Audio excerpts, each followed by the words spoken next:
Hi, I'm Gareth from Black Mountains. Today we've been called out to a boiler lockout, oil boiler with intermittent lockout. Customer reported doing it once a day.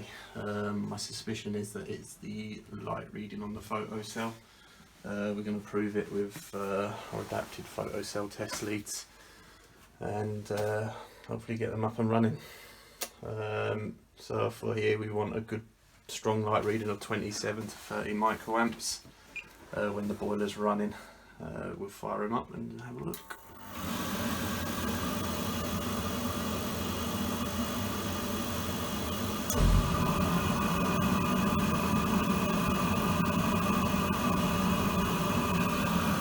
You can see there the photo cell reading's quite low,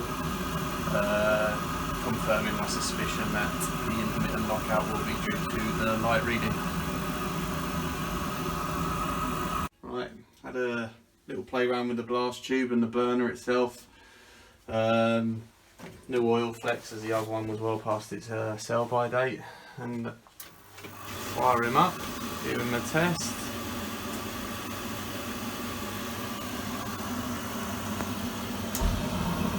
There we have it. A lot higher reading, problem solved, happy customer. Any problems, give us a call for any breakdowns. We have a full stock of Worcester Bosch parts on our vans.